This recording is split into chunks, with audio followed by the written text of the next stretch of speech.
요한복음 2장 1절로 11절. 신랑으로 오신 예수님. 하나님 감사합니다.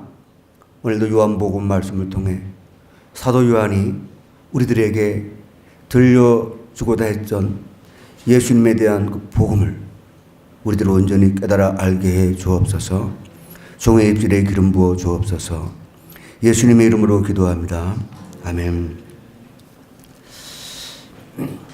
우리가 마태, 마가, 누가, 요한복음을 공관복음이라 합니다. 그러나 기록된 시기를 보면은 공관복음이라고 할 수가 없어요. 마태, 마가, 누가를 공관복음이라고 할 수 있고, 요한복음은 우리가 따로 우리가 이렇게 말씀을 상고해야 되지 않을까 생각합니다. 오늘은 이 요한복음의 특징을 개요로 먼저 한번 우리가 살펴보고, 물론 신학교에 다 배운 거니까, 그러나 하나님께서 성령님으로 말미암아 깨닫게 하신 그 은혜를 함께 나누려고 합니다. 우리가 아는 바와 같이 마태나 마가나 누가복음은 주로 갈릴리 지역에서의 예수님의 사역을 중점으로 해서 기록하고 있습니다. 그러나 요한복음은 물론 갈릴리 가나 혼인잔치의 첫 번째 기적을 행하셨지만, 그러나 요한복음 전체를 살펴보면은 이제 예루살렘 지역에서의 사역을 중점으로 해서 요한 사도가 기록하고 있는 걸 볼 수가 있습니다.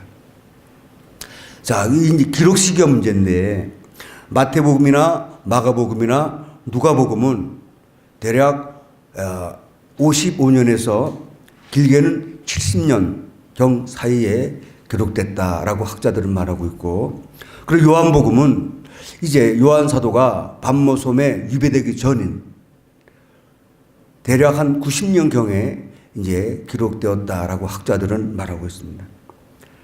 왜 제가 이 말씀 드리느냐? 마태나 마가나 누가복음과 요한복음에 쓰여진 그 시기가 약간 길게는 30년 기간이 생기는 거예요.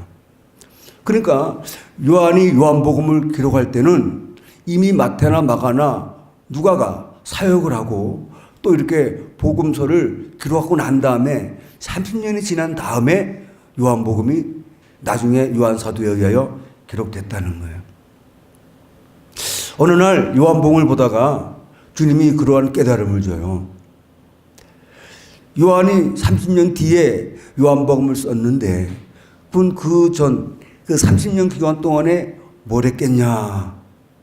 근데 가만 보니까 예수님이 십자가에 달려 돌아가시기 전에 요한에게 누구를 부탁합니까? 어머니 마리아를 부탁하잖아요. 그러니까 요한은 다른 사도들이 사역을 할 때 그는 30년 동안 열심히 어머니 마리아를 봉양을 했어요. 그러면 그 30년이라는 시간이 그냥 지나가는 시간이 아니었을 것 같아요. 3년 동안 예수님의 제자들이 예수님과 함께 동거하면서 따르면서 예수님을 통하여 보았던 것들이 많이 있잖아요. 그러나 요한 사도가 마리아와 함께 30년을 생활하면서 이 마리아를 통해서 요한 사도는 다른 제자들이 알지 못하는 그러한 예수님에 대한 마리아만 알고 있는 특별한 예수님에 대한 어떤 것들을 많이 알게 되지 않았을까 그렇게 생각을 해봐요. 그러므로 마태복음이나 마가복음이나 요한복음과 그 누가복음과 요한복음은 그 성격이 완전히 다르더라고요. 보니까 제가 지금 저희 교회에서 이 복음을 만나고 요한복음만 지금 4번째 강해를 하고 있습니다. 근데 요한복음을 강해하면 할수록 또 새롭게 보여지고 새롭게 깨달아지고, 근데 이번에 4번째 강해를 하면서 또 새롭게 또 보여주는 은혜를 하나님이 주시는 거예요. 며칠 전에는 막 꿈에서 막 꿈도 아닌데 막 이렇게 뭐라 그럴까, 잠결이라 그럴까요? 근데 막 그냥 요한복음 1장부터 2장, 3장이 막 넘겨가면서 그 한 장 한 장의 주제가 뭔지를 이렇게 막 알아지는 그 은혜가 임하더라고요. 깨나고 나서 이게 뭐야 하고 봤더니 오늘 말씀이 그걸 좀 기반해서 제가 그렇다고 제가 뭐 신비주의자는 아닙니다. 근데 여러분, 마태나 마가나 누가복음은 예수님의 공생의 3년을 순차적으로 이렇게 서술을 하고 있어요. 근데 요한복음은 완전히 그걸 파괴해버립니다. 요한복음 여러분들이 전체를 보면은 요한복음이 1장부터 21장까지 되어 있잖아요. 그런데 전반부는 예수님의 공생의 초기 사역을 중점으로, 그러니까 오늘 가나 혼인잔치에서 이 표적도 예수님이 공생에 시작하고 엿새 날에 이루어진 거예요. 그럼 이제 12장 넘어가면은 이제 6월절 어린 양의 그 희생 제물이 되시기 위해 십자가를 향해 달려가시기 일주일 전부터 중점으로 기록하고 있는 게 요한복음 10장부터예요. 그리고 요한복음은 특별히 다른 복음서와 다르게 다 여러분들이 아는 겁니다. 특별히 마태복음이나 마가복음이나 누가복음에는 나오지 않는 표적들, 기적들을 특별히 또 하고 있고, 그리고 요한복음을 보면은 특징이 있는데 7가지의 표적과 그리고 예수님의 7가지의 자기소개가 나와요. 제일 먼저는 물이 포도주가 되는 표적과 그리고 고위 관리의 아들을 고치시는 표적, 그리고 38년 된 병자를 고치시고 또 많은 무리들을 먹이시고 그리고 무리를 거르시고 또 날 때부터 소경된 자를 보게 하시고 그리고 죽은 나사로를 살리십니다. 그런데 이 7가지의 표적을 가만히 보면은 이 땅에 오신 예수님이 이제 예수님 안에 계신 아버지로 말미암아 말씀하심을 듣고 그 말씀대로 행할 때 그 예수님을 통하여 나타나는 그 권능의 범위가 나타나는 거예요. 여러분, 물이 포도주로 변했다는 것은 뭐가 변한 겁니까? 질이 변한 거예요. 그리고 고위 관리의 아들을 고치시는데 그 아들한테 가서 안수해서 고치는 게 아닙니다. 공간을 초월해요. 그리고 38년 된 병자입니다. 그러니까 이번에는 38년이라는 시간을 뛰어넘어서 38년 된 병자를 고치시는 거예요. 그리고 많은 무리들을 먹이십니다. 이거는요, 양적으로 어마어마한 거 아니겠습니까? 우리가 아는 오병이어가. 그 물 위를 걸으시는 표적을 나타내 보여주세요. 이거는 자연 법칙을 초월하는 겁니다. 그리고 날 때부터 소경된 자. 얼마나 불행한 인생입니까? 근데 우리 주님은 인생의 불행을 해결해 주신 분이세요. 마지막으로 죽은 나사로를 나흘 만에 다시 살리십니다. 그러니까 이 땅에 오신 예수님은 인간의 죽음을 초월하시는 분이세요. 이게 요한복음에 나타난 예수님의 7가지의 특별한 표적입니다. 그리고 예수님은 스스로 나는 생명의 떡이다. 또 나는 세상의 빛이다. 나는 양의 문이다. 나는 선한 목자다. 나는 부활이요 생명이다. 나는 길이요 진리요 생명이다. 나는 참 포도나무다. 이러면서 예수님이 어떤 존재인지, 이 땅에 오신 예수님이 어떤 분이신지를 스스로 밝혀요. 이건 너무 중요한 메시지입니다. 그런데 제가 요한복음을 처음 강의하면서 보다가 좀 독특한 걸 발견했어요. 그게 뭐냐면 예수님이 그래요. 나는 아버지로부터 보냄을 받았다. 응? 나는 아버지가 나를 이 세상에 보냈다. 그런 표현이 41번 나오더라고요. 내가 다 찾아봤어요. 그리고 다 헤아려봤어요. 그게 41번 나와요. 다른 복음서에는 없는 요한복음만의 독특한, 뭐 어디 주석에도 없던 이런 거는. 근데 제가 혼자 묵상을 해봤어요. 왜 이렇게 요한복음에 예수님은 하나님은 나를 이 땅에 보냈다. 나는 아버지로부터 보냄을 받아 왔다. 왜 이렇게 말씀을 하고 계실까? 그래서 요한 사도는 하나님 아버지가 독생자 예수님을 왜 이 세상에 보내셨고, 그리고 보내심을 받은 예수님이 어떤 분으로 오셨는지를 요한복음을 기록하면서 우리들에게 이 내용을 조명해 주고 있다는 사실이에요. 자, 1장에 보면은 태초에 뭐가 계셨습니까? 말씀으로 계셨어요. 이 말씀이 하나님과 함께 했고 이 말씀은 하나님이래요. 그러니까 육신의 몸을 입고 이 땅에 오신 예수님은 원래는 영으로 그리고 말씀으로 계셨던 분이세요. 그런데 그분이 어떻게 합니까? 요한복음 1장 1절에서부터 18절까지 말씀 보면은 육신의 몸을 입고 이 땅에 오신 분이세요.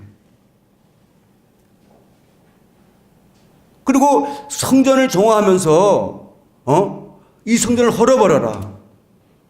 내가 사흘 만에 다시 짓겠다. 그랬더니 제사장들이 난리가 났습니다. 우리가 이 성전을 짓기까지 지금 46년이 걸리고 있는데 막 반발을 합니다. 그래서 주님이 뭐라고 합니까? 성전된 자신의 육체를 가르쳐 말하는 거예요. 뭘 의미합니까?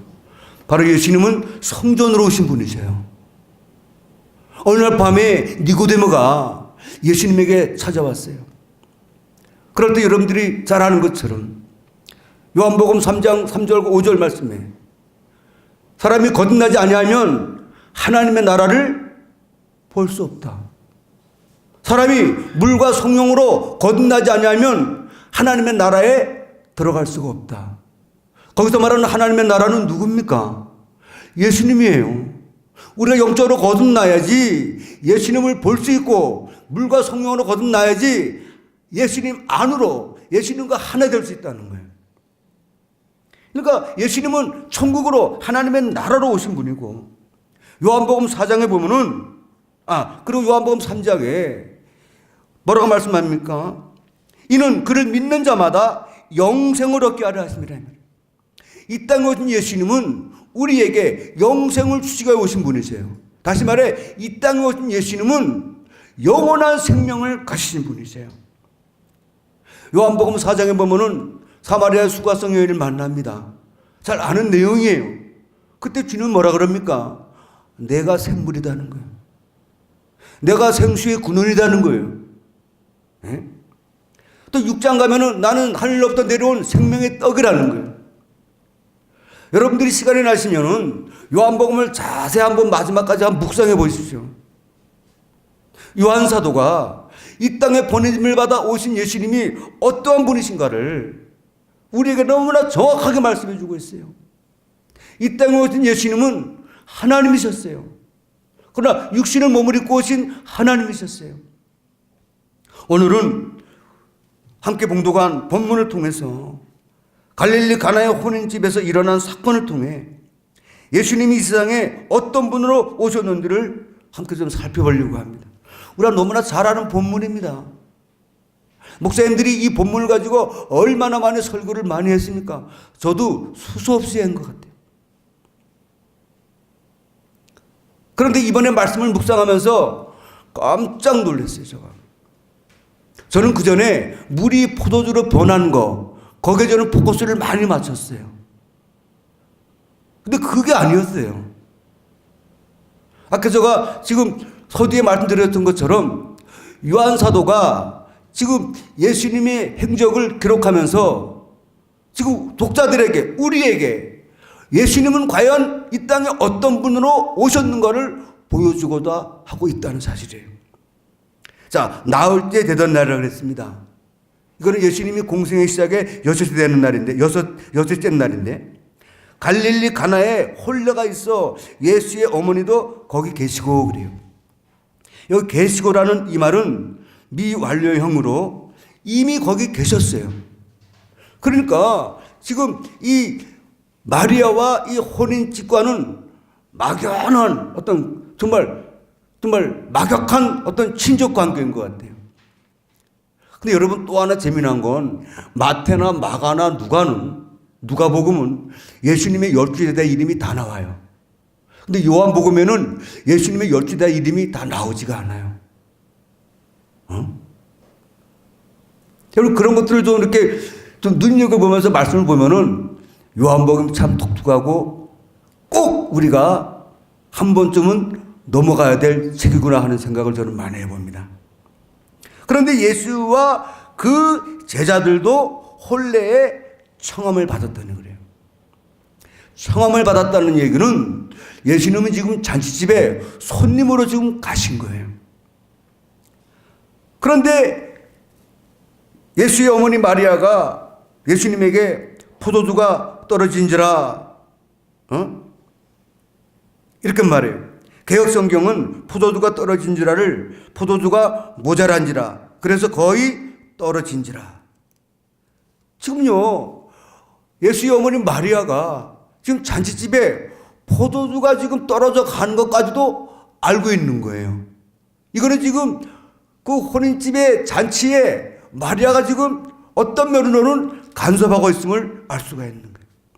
그래서 예수님의 어머니 마리아가 예수님에게 예수요, 지금 포도주가 없어져 가고 있습니다. 그랬더니 예수님이 이렇게 말씀합니다. 여자여, 나와 무슨 상관이 있나이까? 여자여, 그러니까 뭐 예수님이 시건반지게 보이는데 그거 아니에요. 헬라어로는 귀나입니다. 아주 극존칭이에요. 꼭 왕후를 부를 때 쓰는 용어. 그러니까 여자여, 나와 어머니, 나와 무슨 상관이 있나이까?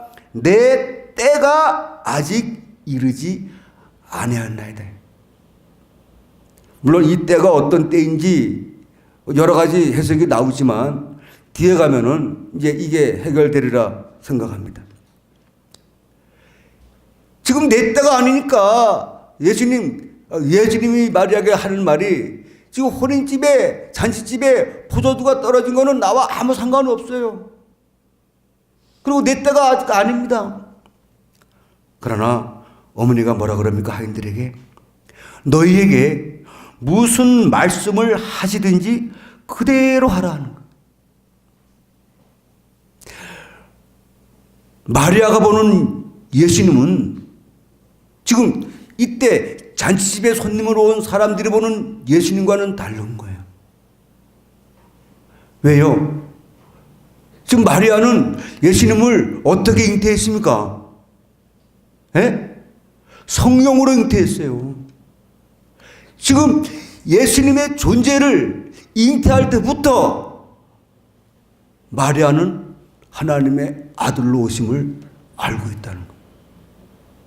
그렇기 때문에 어린 예수를 키우고 지금 공생의 기간에 사역을 하는 예수님이지만 그 예수님을 바라보는 마리아의 안목은 육신적으로 보는 것이 아니라 영적으로 보고 있다는 사실이에요. 그래서 말씀하는 거예요. 저분이 너희들에게 무슨 말씀을 하든지 그대로 하라는 거예요. 그대로 하라는 말은 뭡니까? 따지지도 말고 묻지도 말고 시키면 시킨 대로 그냥 순종만 하라는 거예요. 그런데 마침 6절 말씀 보니까 유대인의 정결 예식을 따라 두세 통 드는 돌 항아리 6이 놓이는지라 그래요. 근데 예수님이 그 하인들에게 항아리에 물을 채우라. 그래서 9가지 채워졌어요. 여러분, 이 물은 음용수가 아닙니다. 레위기에 보면은 이렇게 좀 뭐 집에 들어올 때나 뭐 어떤 예식에 들어갈 때 이렇게 손을 씻고 하는 게 나와요. 오늘 샘촌 나오기 전에 배너 영화를 하더라고요. 배너. 조금 보다가 우리 사모는 조금 뒤에 봤어요. 그게 재미가 없는가 봐. 나는 처음부터 봤는데. 근데 보니까 이제 거기도 이제 이 배너가 아주 그 유대 사회에 무지 부자예요. 이름이 유다더라고 보니까. 그런데 이제 식사를 하기 위해서 딱 이렇게 하는데 하인이 물을 떠다 딱 이렇게 놓으니까 그 손을 이렇게 씻고 식탁에 앉는 거예요. 저는 이 정결 예식을 위해 채워지는 이 물이 저는 그 물이라고 보고 싶어요. 근데 이제 여러분, 근데 문제는 지금부터가 문제입니다. 하인들이 지금 마리아의 말대로 예수님 물을 떠다가 항아리에 가득 채우라 했더니 채웠어요. 근데 문제는 그 다음에 하시는 예수님의 말씀이에요. 그 물을 떠라는 거예요. 그 물을 이제 그 주전자라 그래야 되나? 아무튼 간에 담는 그릇에 담았어요. 거기까지도 할 수 있어요. 근데 문제는 뭡니까? 그걸 떠다가 지금 예수님이 연회장에게 갖다 주래요. 여러분들이 하인이라면은 죽을 맛입니까? 살 맛입니까? 죽을 맛. 왜요? 지금 연회장에 갖다 주라는 말은 연회장에 뭘 갖다 줘야 돼요? 지금 모자라는 포도주를 지금 채워서 갖다 주는 거예요. 그러니까 지금 자기들은 분명히 정결 예식에 쓰이는 물을 퍼다가 갖다 주는데 그 물을 받아들이는 연회장은 뭐로 받고 있는 거예요? 포도주로 받고 있는 거예요. 이제 연회장이 여러분 포도주가 왔습니다. 잔을 높이 드세요. 그리고 다 제가 따릅니다. 하는 찰나가 되면은 뭐가 떨어져야 돼요? 맹물이 쫄쫄쫄 떨어져야 돼요. 그러면 자기들은 어떻게 해요? 죽어요, 되져요. 네? 근데 이게 어떤 일입니까? 딱 물을 따르는데 분명히 자기들은 맹물을 떠갔는데 지금 거기도 떨어지는 거는 붉은 포도주죠. 네?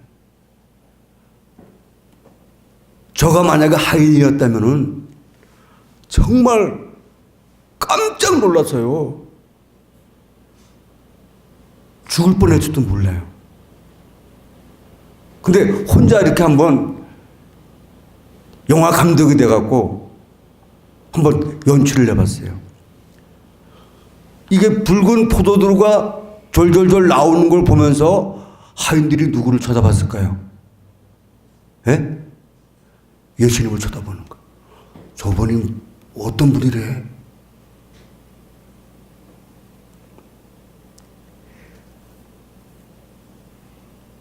근데 여러분 연회장이 이때 누굴 부릅니까? 신랑을 불러요. 신랑을. 그러면서 이렇게 말해요. 사람마다 잔치집을 내가 주관해 보는데 먼저는 좋은 포도주를 내고 사람들이 취하면은 후에는 질이 안 좋은 걸 내놓는데 그대여 신랑이요 그대는 지금까지 좋은 포도주를 두고 계속 내놓는구나 그래요. 저는 요 말씀에서 그렇구나. 이 땅에 오신 예수님은 신랑으로 오신 분이시구나. 예? 지금 연회장이 지금 좋은 포도주를 맛보고 누굴 부릅니까? 신랑을 부르는 거예요. 예? 그리고 이제 연회장하고 신랑이 대화하는 걸 예수님이 물끄러미 옆에서 그걸 봤을까요? 안 봤을까요? 봐요.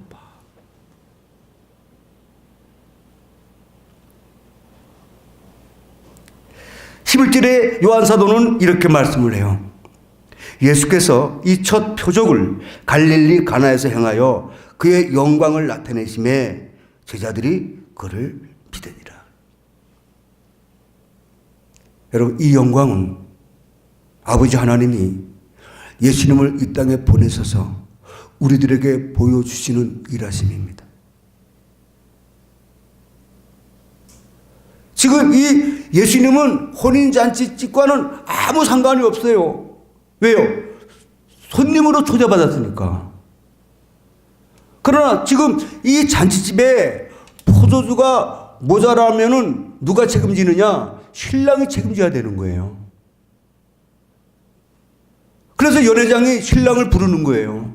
야, 내가 많은 혼인집에서 잔치를 주관했는데 대사수의 집은 처음엔 질 좋은 게 나왔다가 시간이 지나면 지날수록 나쁜 게 나오는데 그대여 신랑이여 당신은 처음부터 마지막까지 아니 오히려 더 좋은 포도주를 내는도다 그러는 거예요. 근데 신랑 입장이 돼가지고 포도주를 내놓은 분은 누굽니까? 예수님이에요. 할렐루야. 여러분 이 세상은 어떻게 보면은 정말 행복하게 살아야 될 세상이잖아요. 저와 여러분들의 삶은 정말 늘 기쁘고 잔치 분위기에서의 삶을 살아야 되잖아요. 그런데 우리의 인생살이가 그렇게 녹록치는 않다는 거예요. 때로는 모자람도 있고 부족함도 있고 마음에 안 맞는 것도 있고 내 힘으로 안 되는 것도 있고. 지금 이 호린집에 포도주가 모자란 것을 해결할 지금 사람이 없었어요. 그러니까 마리아는 누굴 찾았습니까? 예수님을 찾은 거예요. 내 때가 아닙니다. 그러나 이제 아버지께서 아들아, 너는 내가 이 세상에 신랑으로 보낸 존재니라.